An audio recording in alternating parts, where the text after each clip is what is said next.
Hey, what's up? This is the American Samoan podcast, and with me today we got Trey Tupu-South. Did I say that right, bro? Yeah. All right, too easy.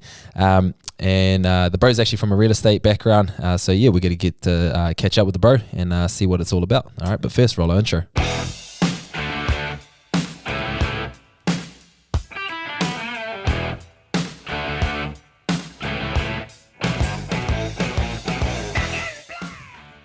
My man, you all good? Man. Yeah, bro. Bro, That's actually the soundtrack I've got on my ringtone. Oh, my actual? phone. Yeah, it's crackle. Hey, see, mutual connection already, bro. Yeah, Nice, man, that's the buzz, eh? Yeah. No, you can't go wrong with AC/DC, eh? Nah, man. How's things been anyway, bro? Yeah, it's been good, bro. It's as you said, doing a bit of real estate, making some deals happen. Yeah, it's been a real learning curve, eh? Because when I first started, my parents had known of one kid other than me who had given real estate a crack. Yeah. And he'd only sold one thing for the whole year. Wow. So going into it, they're like, "What the hell are you doing?" And yeah, so I've done it pretty well compared to that. So yeah, I mean, just before we were talking about how long you've been in the industry for, you just ticked over the 6-month mark into your 7th month mark now, man. How does that feel? Yeah, exactly. Oh, it feels pretty good, man. I can start writing contracts by myself because with real estate, you can't start writing paperwork and stuff like that until you've crossed over that 6-month mark. So now if I wanted to, I could solo list, but now I'm with a team over at Milford, so I have to co-list with him, Gavin Roberts. Yeah, I remember the time that we caught up. I think it was going about a couple months back or something like that, eh, bro? And I remember that time, we spoke about some things, with how your career is going and stuff like that, and where it's at now. But the reason why I kind of wanted to get you on today is because you are someone that is young, obviously, in the industry, and you've only actually been in it for as mentioned before, 7 months. So you are really raw to it, but and within that 7 months, bro, you sound like you've learned a hell of a lot, eh? Yeah, no, a hell of a lot. It's pretty funny because everyone, like, you don't grow up wanting to be a real estate agent or thinking that you're going to become a real estate agent. Like, it's not talked about at school at all. This was something we talk about. Everyone's got a story of how they ended up in real estate, like, fell into it. But, been doing it for 7 months now, as you said. Made 7 sales, 4 listings, 3 sales through buyers. Yeah, I talk to my mates all the time. Like, it's a pretty good job if you have those personable skills and you're willing to get out there, do the hard work, and be kind of self-motivated. Because that's a lot of what it is just making those phone calls every day, doing that door knocking. And basically at the end of the day, it's just a numbers game. So the more people you meet, the more hands you shake, the more deals you make. And I mean, you just mentioned door knocking. I remember that one time after we caught up, I saw you actually, going about the local, neighborhood and community and stuff out at it was Beachhaven, I think it was, Birkdale area, man. And obviously that's obviously one of your strategies that you use, obviously to reach out to clientele and stuff like that. Do you find that a little bit nerve wracking? Yeah, it was a little bit to begin with. Just knocking on people's doors and. Like, you'll get those reactions. Obviously, people would be like, "Oh, what the hell are you doing? Knocking on my door?" Because you're obviously a stranger. But it is the best way to meet people because you're running into people at their houses and you're talking to them about their house while they're in their house. Like, when you're cold calling, you can't, like, it's harder to talk to people and make that connection because you don't have like the hand gestures and stuff to support it. And it's just the best way. Yeah, cool. Yeah, and obviously, like as mentioned, that's just one strategy out of many that you're obviously going to be learning along the way of your journey as well, like your career. Nah, cool. Let's talk about what you got into, I guess, after high school and all that stuff. What did you end up doing, man? Yeah, so I went and studied a Bachelor of Communications, majored in journalism, and then got into the radio scene with Magic Talk and Newstalk ZB, working alongside like Mike Hosking and stuff like that. Yeah, that dude. How'd you find? It was good. I didn't really talk that much to him, but he's just a very much he has to. You understand, like, he has to be centered on himself, kind of thing. Okay. Because he won't really go and say hi to people and stuff like that. But just because, except for his co-hosts and stuff like that. But basically, he just needs to, because when you're at that level in anything, you don't really have enough time for everyone, right? Like, you can't really help out everyone, so you just need to focus on what you got to do. And I think you'll find that with like top athletes as well. Okay. Like I don't know. But what was it? So I was working for radio, and then I wasn't really enjoying it that much because, like when you go into a job that you'll have to do jobs that other people don't want to do. Yeah. When you begin with, like you become a laborer as a tradie, stuff like that, and other jobs. But yeah, I was riding on stuff like equestrian, like horse racing and stuff like that. Like stuff I'd never. Bro, you know what's so funny? I gotta show you this actually.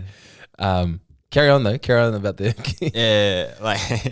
So I was riding on like horse racing and like car drive, like this was it car races and stuff like that that I never really paid much attention to, and I didn't really have a passion for. So at the end of the day, I was just like getting annoyed by it, but also bored. Yeah, like this isn't really what I want to do after all. And so COVID hit, and then they kind of cut my hours back a bit as well, just because I was like one of the last one in, so and one of the youngest. So I was like, well, if I'm going to get my hours cut back and I'm not really enjoying it, then why am I even doing it? Yeah. And so then I just started looking into other avenues, and luckily I had that dude that I'm working for now as a family friend, and he was like, oh, you should give real estate a look, because obviously it's communication based as well, and he knew my sporting background and that competitive nature is what's needed for real estate to succeed and stuff like that. So yeah, I looked into it, looked around a few places. I think I interviewed with like 4 different branches, and then found the one in the end, like the one at Beach Haven, Barfoot and Thompson. Yeah, Barfoot and Thompson. Shout out to them. But yeah, I like one of the major reasons was just because before you go into real estate, or I think it's any job, like they'll test you out a little bit. Okay. So they tested me out, and I did a bit of door knocking in the area and stuff like that. And I like, as you know, because you live there, like Birkdale Beach Haven is like a really nice community. Like in terms of the people, like it's a real close community. And I didn't have like anyone telling me to like basically piss off and stuff like that. And had like really good chats with them, even though they weren't planning to sell the house anytime soon. So at the end of the day, I was just like, yeah, this is a place that I could see myself working in and getting along with people and making a name for myself. So I ended up started working there. And also I love the people at the branch. Like that's why it was such a hard decision to leave. Yeah. Especially because I got nothing against them.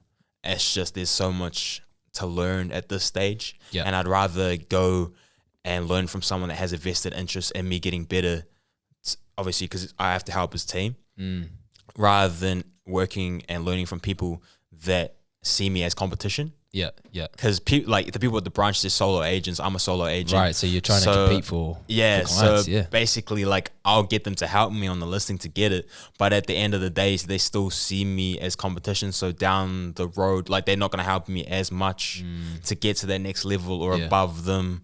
Like, because at the end of the day, like they've got kids. But they, like if I take a listing from them, that's taking like money away from them and their family and their children, what they could do. Like, so they're not going to help me as much as. But when working with this dude in Milford, I'm helping him because he takes a half cut, but I'm helping him and his family and stuff like that. And so he's going to want me to get even more business for him. So he's going to put more of his like, because we have time and energy, right? Yeah, basically, like we have a meeting every morning at 7:30. And we just go over like the plan for the day, like how we're going to get the most business possible. He shouts everyone like breakfast and teas and coffees and stuff like that, whatever we want. Wow. We go out like on a trip to somewhere pretty regularly, like as a team, just to, like for team bonding and stuff like that. Because obviously if you're running a team, you don't want turnover. So like you'll dedicate yourself to making sure that everyone's happy, but also everyone's doing the best job possible. Yeah. No, that makes sense. I just want to quickly go back to that equestrian part that you said. I got to show you this. I got to show you this.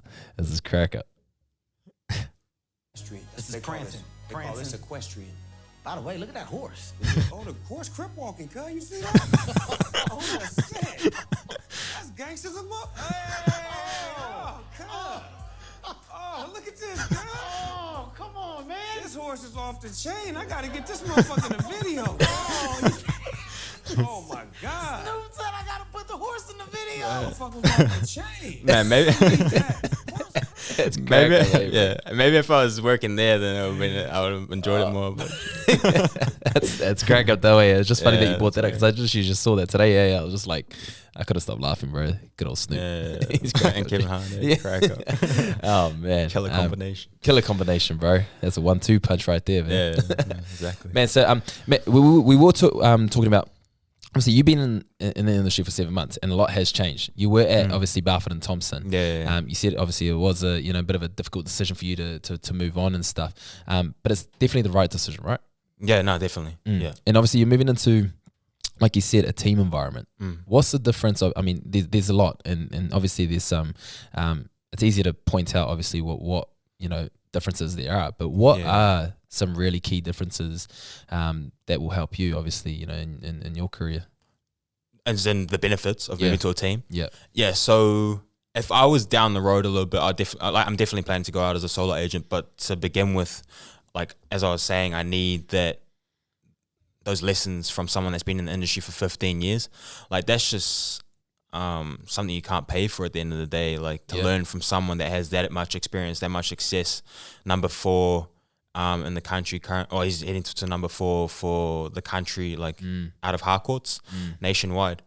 That's basically like where I want to end up. So to be under the tutelage of someone like that, and then eventually, like there's a pathway there for me to learn from, get in business, but at the end of the day, like work the way up and then become his position and then become number 1. You know what I mean? Yeah. But yeah, down the road, I'm definitely, once I've learned my lessons and stuff like that, and I feel comfortable enough to go on my own, I'll do that and try and become number 1. How do you feel? Because you mentioned that you were 22 years old. How do you feel about going into an industry that is it's an industry where you don't. I'm gonna say you don't necessarily see young people, in the industry, and I guess for multiple reasons. So how do you feel being young in the industry? Yeah, you definitely. It's pretty interesting because a lot of people will ask you like, how long have you been in the business? And that's also one thing that being in a team helps with, because the dude that I'm working for is like 50 years old. Oh, okay. So we've got a card, like a business card, and it has all 4 of our faces on it. Right. So when I'm door knocking and stuff like that, meeting people and stuff like that, I'll just say, oh, I'm with Team Roberts, and it kind of takes the pressure off being young. Yeah. And so while I'm building my reputation, building like the client list, building the track record of houses that I'm selling, it's good to be under him. And then once I go out on my own, I'll still be like relatively young, but I'll have all that backing behind me and success. But going out on your own, like to begin with, and not having any success and being 22 years old, like that's why, like whenever I shave, like I try to keep it like relative bare, like a bit of hair on the face, because bit of bum fluff. Well, that'll be like it. Like as soon as I shave, like it looks young as, and then people like I get way more people asking me that question, like how old are you, like how long have you been in the business, like there's no way we're selling a house. Like it's basically what they're saying. Like you can feel it from that, feel that vibe. You just know it, eh? They just say like I'm never like, because at the end of the day, it's their biggest asset that they've been living in most cases for 10 years. So why would they trust someone that doesn't have a track record, is that young, and when they could go after like one of the, obviously someone like the dude that I'm working for, like Gavin Roberts, he's been in the game for 15 years, has established a great name for himself and stuff like that. So So you would say that is obviously probably one of the what is it? One of the benefits? No, not benefits. One of the nerve-wracking moments, obviously, like being young in the industry and stuff. It's just like having people not trust. You just got to try not to project that onto them. You got to try and like hold yourself as in like, I'm like mature. Well, I'm like a great agent already. You know what I mean? Yeah. Like you gotta fake it till you make it, basically. You gotta put on the persona that I've been in the industry for ages. When they ask you how long you've been in the industry for, you just be like, oh man, it feels like I've been in it for 10 years now. Like just kind of deflect. And then just say, how long, and then talk about them. Like people love to talk about themselves, and that's like all it is at the end of the day, is just like building a connection with them and making them feel like they're not just another number. Like that's one of the things why a lot of people will trust agents that are newer to the industry because we have the time and dedication to go out of our way to make them feel special. Yeah. But people that are doing a ton of business, they like we've come across it like in appraisal and stuff like that. They're just like, oh yeah, we met with them because like why wouldn't you? But at the end of the day, like they didn't ask us about ourselves. They just told us how much our property was worth and that they've got buyers. Like, yeah, at the end of the day, it's like you got to build that personal trust. Yeah, that relationship. Yeah, that relationship with someone. Yeah, exactly. When you do go door knocking or you know when you reach out to someone via phone, email, whatever it is, the way you do it, you know, however you go about your promotional side of things, you know, when you get to meet, you know, your potential, you know, what is it, your potential clientele, or whatever it is. Yeah, how do you what would you call them? Like just call them potential clientele, something like that. Yeah. What's your like go-to initial, you know, hey, my name's Trey type of thing, you know, right? Obviously, you know, like so how do you go about it? Yeah, so there's like a number of different scripts that you can use. A lot of the time it's going around recent sales and telling them, oh, this one just sold for this. Would you like to get an appraisal on your own? Because a lot of real estate is unpaid work. Like people think about real estate and, oh man, you can make it. Like every time I tell someone that I do real estate, they're just like, oh man, you'll be making heaps of money. But like if you look at the averages, like, a lot of people aren't making a ton of money. It's only the top agents that work hard at it. And so you just go around telling people about recent sales, become the agent that they know that owns the area. So when they do go to sell, or if they're thinking about selling, they know you as the person with the knowledge. Yeah. So you may look young, but they think of you as like knowledgeable at the same time. So you say, oh, like, hi, my name's Trey. How you going? And they go, good, or like terrible, and it's just like leave those ones alone. Yeah. But you just go good, and then you say, oh, I'll just stone by real quick. So this is what you can do it with Harcourts or Barefoot, even if it's not your sale. If it's sold by your company, you just go, oh yeah, we just sold the one down the road from you for X amount. And then you just say, and they go, oh wow, yada yada yada, and then you say, oh, would you like to find out what your property might sell for in this current market? Okay. And then they go yes or no. Like 99% of the time you're gonna know. What's that 1% of the time you gotta work for? Yeah, obviously. That's man, you gotta knock so many houses, because out of the 7 sales that I've had so far, how many homes have you knocked on? Like thousands, man. Like every day. Like I door knock every day from at least from 3 to 5:30, but usually earlier. Like I'll go from 12 or 1 or 2. Wow. Like to man, it's just grind. Like even with the ones that you do get a lead on, there's like you got to match the perfect balance between patience and persistence. Like you don't want to come across as pushy, like sell your house now, but you don't want to let them get onto thinking or meeting too many other agents. You know what I mean? Yeah. So you got to stay on them and just like tell them about other stuff they're selling in the area, like keep them up to date, and then eventually they'll sell with you.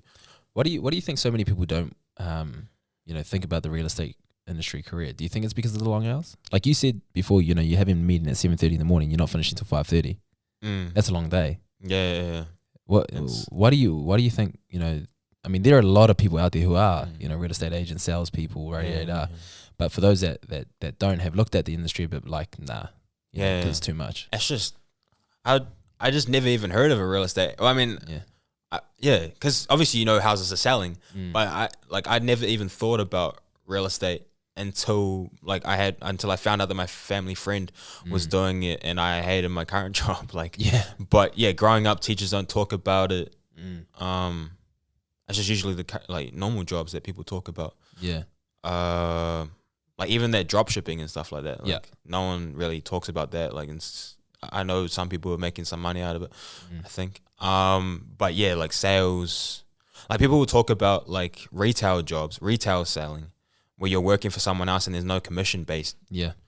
Like you're just on a regular salary. People are like, he works at the warehouse or but no one ever talks about real estate. I honestly have no there's a big stigma around real estate Yeah. agents and stuff like that. Like obviously people think that they're greedy. Yeah. And there's a lot of money to be made from it, so they're just like, oh, you're not really worth it. Like,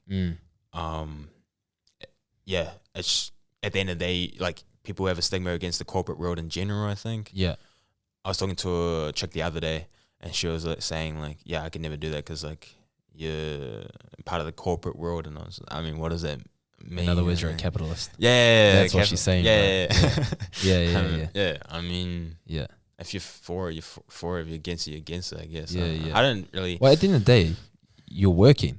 You know, Yeah. like that's your job, you know. If you're not getting the commission, if you're not making money, bro, you like you mentioned before, you know, people who do have families to feed, Yeah, exactly. they won't have. Yeah, there's a lot of You people know? in a lot of positions that can't do it because unless you already know a lot of people and you're in a position in your life that you can, like, I feel like you either start it young or you have kids and then you wait until they're like old enough to where they don't rely on you as much, and like, you need to be in a good enough financial position. That's what they say. You need to have 6 months of economic backing. Just because even when you're at the top of the game, it's crazy. Like I was talking to my team leader, and he said that he's known dudes to be at the top of the game and then go 7 months without getting one listing. Damn. So like, yeah, it's Damn. crazy, man. Like that's just what can happen. Like you need to save. Like you can't go out and like spend your money recklessly or anything like that. Even because when you get a $20,000 commission coming in at the end of the month, like obviously it'd be pretty easy, especially with those big agents that are getting like $100,000 at the end of each month. Like it'd be pretty easy to just go, oh yeah, let's buy it. Yeah, let's go. Yeah, bro. Just like the rappers and all those guys and stuff like that. Yeah.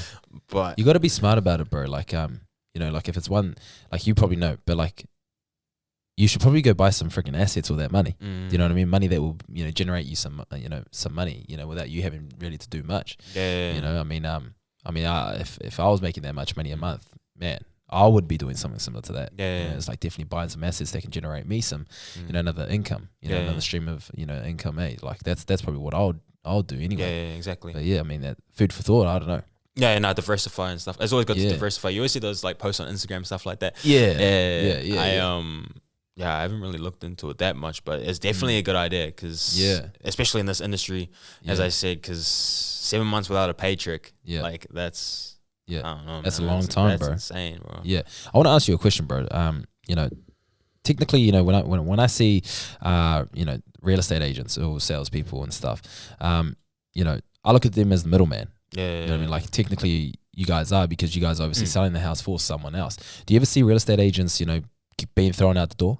Yeah, that's one thing that I think about. Like sometimes it's crossed my mind, definitely. Yeah. But at the end of the day, like people, I mean, if people want to sell their own homes, it's like cool. But like you'd have to run the open homes, do all the marketing yourself. Like we have, like my team leader has like a database of thousands of people already like stored, like ready to either buy or sell, like at some stage. But like, so when we sell a house, like we'll just contact them, and we also have like thousands of other like contacts within the business that we can draw to their house. So at the end of the day, like that commission that we're charging them will get them that and some, just because of how many buyers we're getting through their property. Okay. And it's like proven by like stats and stuff like that.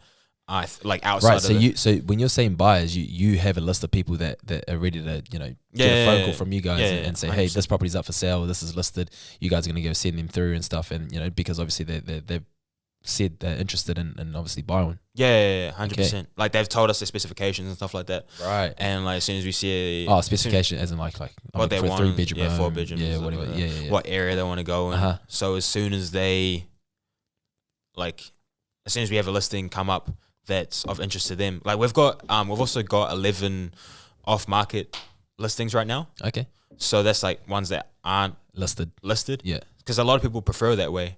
Like the people that don't want it to be, like some people don't want to be seen as like as their house being like unattractive or whatever. Yeah. So they like want to sell it ugly. Yeah. From the outside. Is that what you're saying? Like, no. What I mean is like if it goes to auction, it doesn't sell. Oh, got you, then got you, got you, got you. they feel like a bit embarrassed. Embarrassed. Yes. Yeah. But off market, obviously, like, and we can make that happen. We can get them a great price, like off market, because we've got so many buyers, and we bring them all there, like show 10 through at a time, like just purely based on our context. So they don't have to like put it on Trade Me or anything like that. Right. But at the end of the day, it's definitely best going to auction or something, because that's the other thing. Like, who's going to run the auction for people? Like, you got to get someone else in there, right? Yeah. Or do you do it yourselves? We've got company like auctioneers and who, like, they've been in the industry. Like, I was getting taught. We had an auction seminar today, and the dude had been in it since 2000. Wow. So it's 21 years in the game. Like, you're dealing with professionals. Yeah. Like, people if that you know. Yeah. I mean, you can go build your own house, but like, it's just if you want to deal with professionals and get the job done right. Like, yeah. Well, I guess, like you're saying, dealing with professionals, you obviously, you guys know the process of, how to sell a home and stuff like that. Whereas someone who, hasn't had that experience or knowledge, they can possibly find themselves in hot water. Yeah, exactly. Right. I mean, yeah. What's the commission like for those guys that do the, the auction and stuff like that? They get paid on the salary, I think. Okay. So it's pretty good. But with Harcourts, you can actually be an auctioneer and be a salesperson at the same time. Right. Yeah. So a lot of people in the industry, they might just be salespeople, but they've got their auctioneer title as well, just in case if they want to head into that. And do that on the side. Yeah. But at Barfoot, you can't do that. Okay. Like, you've got people that do the auctioneers full time.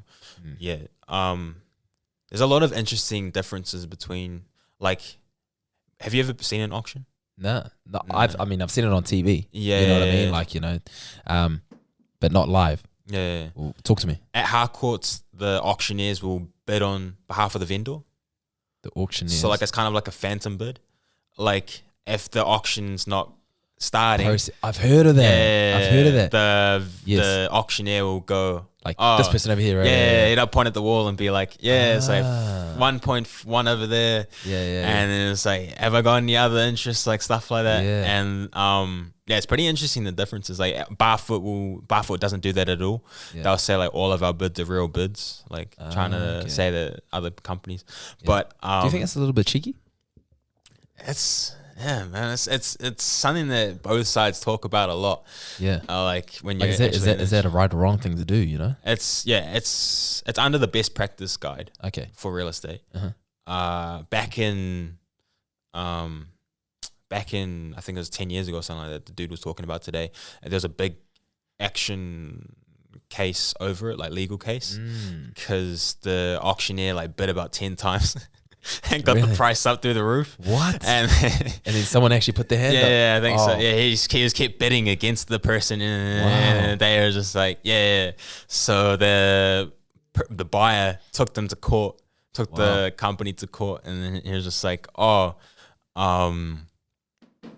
this is ridiculous because I wanted to buy it for this. And then he pushed it through the roof. And Yeah. But obviously at the end of the day, like, the vendors won't sell it for what they don't want to sell it for. And that, exactly. That's the truth. So if they tell the auctioneer that they want this high price, then it is what it is. Like, there's some tricky stuff, bro. Yeah, man. It's like, and the thing is, like, people forget pretty easily, like, we don't get paid until we sell. Yeah, exactly. It's like we can go through a whole auction campaign and not sell the house. Yeah, whole and promotional campaign. We don't get paid at all. So it's in our best interest to get you the best price possible and make the two sides meet. I think I got a couple more questions for you, bro. The first one is, how cutthroat is the business? It's cutthroat, man. Talk to me about that. What are some examples of what you've experienced in your short career? Just like cheeky stuff, It's like people will go behind your back, and apparently it's like cutthroat as over the bridge. Like, people, like, we have to print off like our appraisals, obviously, to go to people's houses. And other agents will look over the printer and see what the address is. Really? And they'll go and try and steal the business. Wow. Yeah. Really? Yeah. Oh my gosh. That sounds so petty, bro. That's cutthroat, man. Like, at the end of the day, you want to get paid. Like, wow. Out of how many, like, what's your limits? Like, yeah. My old manager, she said that one time, she had a colleague, and my manager, I think she'd talked to someone. I think she talked, someone about the address, and she was going to go sign it up and stuff like that. And then her workmate one day came back through the front doors, and she was in the office, and she said to her, "Oh, you know the address, yada yada. You don't have to worry about that anymore. I just signed it up for you." And she was just like, "Oh, what do you mean you signed it up for me? You mean like, so like they're with me now?" Like, and she was like, "Nah, I mean I signed them up." And she was just like, and like she talked to the people, and they were like, "Oh, we thought we'd signed with you." Like that's what she told us. No, And that's illegal then, right? nah, Because she's not taking them to court. Because Nah. could that agent not take that other agent to court? nah, I don't think so. Wow.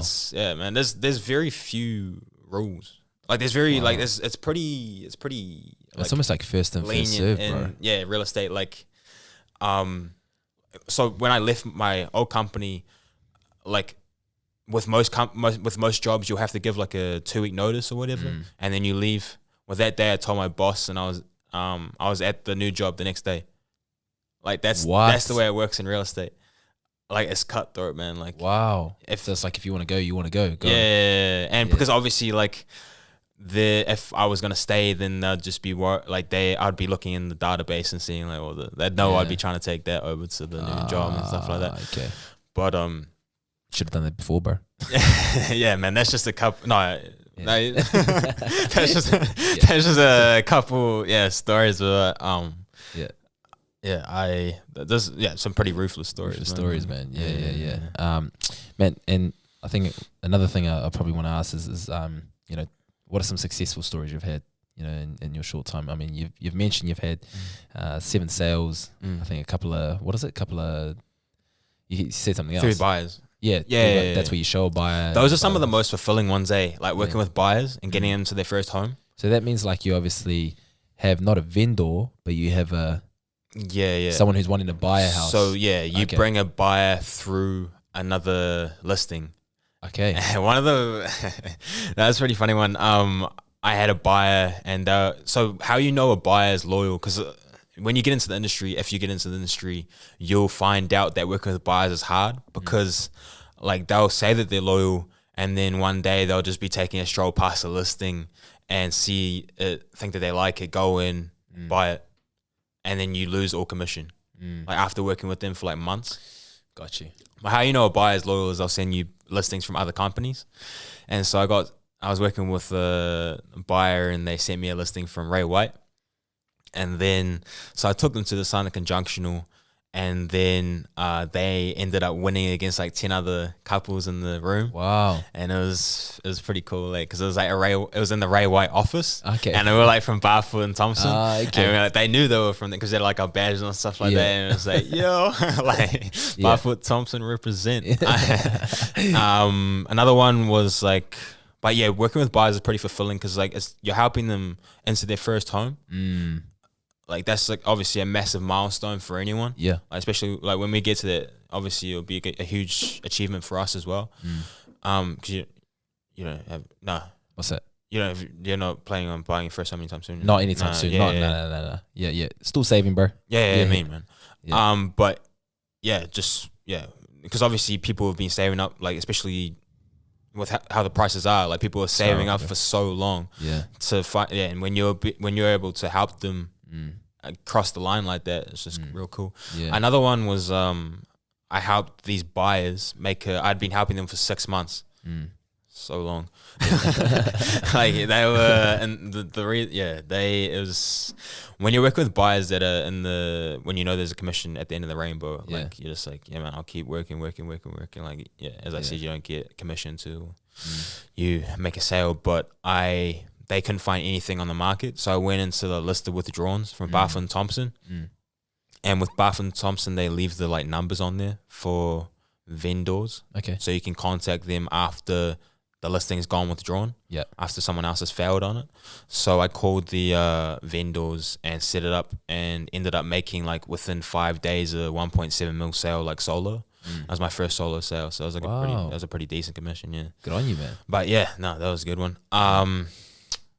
Besides that, just there's a few, man. There's a few that you've had, and obviously you walk away feeling not over the moon, but man, on top of the world, or sensei, bro. As when I think about like how long I've been in the industry for, just like 6 months, and then I think about like someone that's leading my team right now, it's just crazy, like imagining how many times he's done the same thing over and over again, like working with different like he just knows, like it's crazy sitting in a listing meeting with them, because you just watch it on the owners' faces, and he knows exactly what to say in order to win them over and get the listing, because he's done it so many times. Get them to sign the dotted line, bro. Yeah, exactly. Yeah, he's got like he's rough script, but at the same time he's goes for about 2 hours, like going over all their concerns, like what's their reason for selling, like building that connection at the same time as getting their business. It's vital way, bro.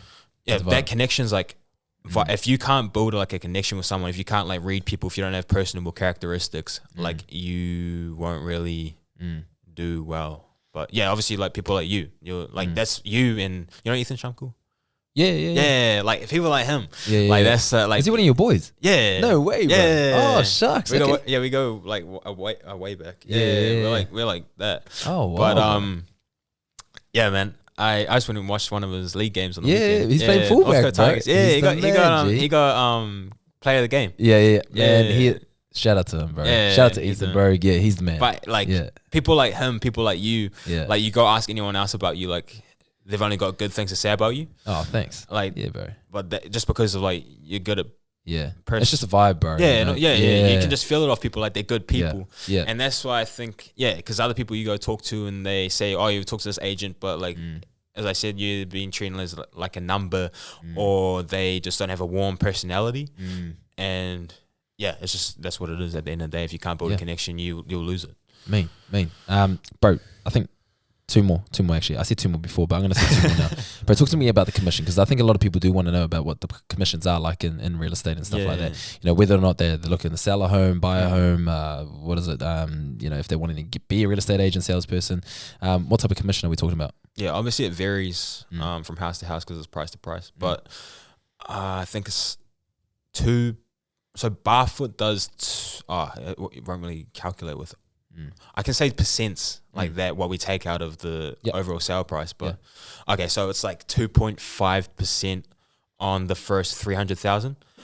Okay, and then I think it's like No. So it's 3.95% on the first 300,000, and then it's a flat rate of 2% for after that. Right. Yeah. So all up, you're looking around 5%. No, it doesn't calculate that way. Like you calculate 3.95% on the first 300,000, and then you take the rest of the 2%. Amount, and then you take 2%. Yeah, so say we got like $1 million home. Yeah, the first 300,000 will be 3.95, like you said, and then the remainder 700,000 will be 2%. Yeah, exactly. I got you. Yeah. Okay, and it obviously varies in. As you mentioned, because you have to split that amongst your branch. Obviously, the first 6 months you're splitting it with someone else that you're working with, maybe, or it doesn't come out to as much as you think. But on because how much? Let's talk about how much were you making? When you're first in the industry. Yeah. So say $1 million home. How much are you taking home? Yeah, because also the other thing take into account is that when you first start, you start on 50% cut with the branch, and if that's solo. So you're taking. So if you're selling with someone else, that's 50% out of that total commission to the branch, and then you're splitting a further 50% with your co-listing agent. Okay. So but then it works up. If you make $150,000 gross commission, then you get up to 80%. Okay. So I don't know too much about that, but yeah. Okay. So like 80% cut with the branch. Yeah. So basically, if you make a ton of sales, you up your percentage. I see. With the branch, it's kind of like leverage, right? Because you obviously they know that you're going to bring in more. Yeah, exactly. So right before I left, my branch manager told me that I was up to 60% after being on 50%. So I was going up and up and up, but I was like, nah, it doesn't matter. Like money comes and goes. Like I'd rather learn everything I can right now, like faster, and then I'll be making big commissions at the long term. Yeah, long term play. But then, what were you talking about? Commissions. Yeah. We're talking about like how much you take home. Yeah. So if a property was $1 million, obviously, you know, you're talking about how much of that do you actually get as a whole? If you sell it, if you list and sell, you end up making around 10 I think. 10K? Yeah. You yourself, Yeah, and you take that home. Yeah. After tax or before? Before. Right. Yeah. Okay. And then you got to pay tax. Yeah. Right. Okay. So I don't know how much you left after that, but yeah. But I mean, for a month's work, if you're able to sell a house a month, that's not bad. That's the catch, bro. Yeah. Like you gotta sell. Yeah. Like there's so many. Like there's a lot of people that go for, as my family knew about that one kid that only sold one his whole year that he was in the industry. So I mean, like 10K for the whole year is like, but yeah, I was doing enough to do pretty well. Like, especially with that last commission on a 1.7 mil sale, like solo. That was pretty decent. Wow. Yeah, bro. Big ups. Yeah. Big ups to you, man. Yeah, straight up, man. You gotta be able to sell, man. Yeah. Okay. I guess rounding it off, man. Why should people get into real estate? If someone's interested in it, what do you have to say to them?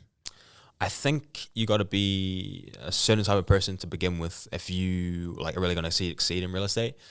So even for a self-motivated person, it's pretty easy to get caught up with your wins. Like obviously with fighting as well, like if you win a fight, like it makes you more relaxed sometimes. Yeah. But you got to keep like pushing to get those new listings and stuff like that. Do those door knocks, do those cold calls, even when you're making wins and getting new listings. Yeah, you got to keep going. Yeah, because there's a rule in real estate that the people that you get in contact with now, the leads that you get in contact with now, they'll be the people selling. So the work that you do now in this 3 months translates into the next 9 months. Okay. So if you do 3 months of work and then after that 3 months of work you get business, but then you lax off, then the next 9 months will be like terrible. And you'll go dry. But yeah, so basically like the type of person you got to be is you'll be like self-motivated, like self-driven and stuff like that, competitive, being able to take like loss after loss, because people will say no to your face and sometimes pretty ruthlessly, like especially when you're door knocking, they like slam the door in your face. Like I had this older dude the other day, he said to me, I door knocked him, I told him about the sale down the road, and he said, I won't swear on this, but he said, cut the BS. I don't need you coming in my house and telling me about other sales on the road. Yeah. Like being like something. He said that he was trying to sell his house, but he was talking with another agent. Oh, okay. So it was kind of like, whoa, it's kind of weird. Like you turn me down that fast, like when you're actually trying to sell. But yeah, it's just being able to take that loss day after day. It can get you down pretty fast. Like if you're making 100 calls and 98 of them say, nah, we don't want your business, like, and hang up the phone. So yeah, if you're personable, like if you can talk to people pretty easily and have that warm connection with people, and then you know if you're kind of like an outgoing person, and or you don't have to be outgoing, because I'm semi introverted, like okay. But when it comes to door knocking and stuff like that, I'll make obviously you put on the smile. It's like practice makes perfect. Yeah, exactly. Yeah. So yeah, if you've got all of those characteristics, and like real estate sounds like something that works for you, then yeah, get into it, because there's like a pathway to make a lot of money, but you gotta obviously do the work, be able to take the rejection, and have good connection with people. My man, cool, man. Hey man, appreciate you coming on the show, bro. Where can people contact you? My name is all over. That's the thing, because when you go on the internet, like you can't, like my name comes up straight away if you type it in.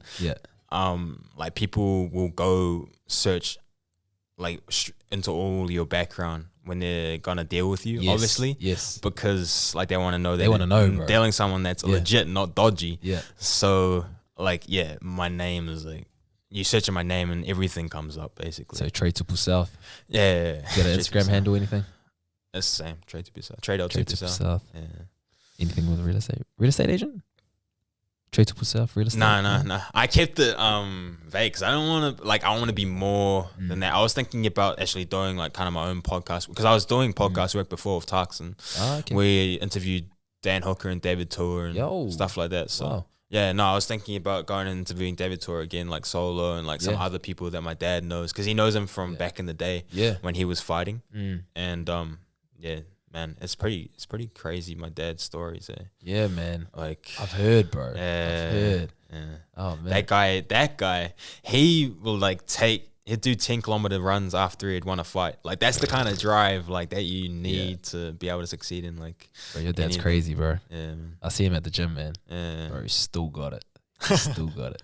Don't tell him that. You're trying to hop in the ring again. Too easy, bro. Appreciate you jumping on, eh? Yeah, cool, man.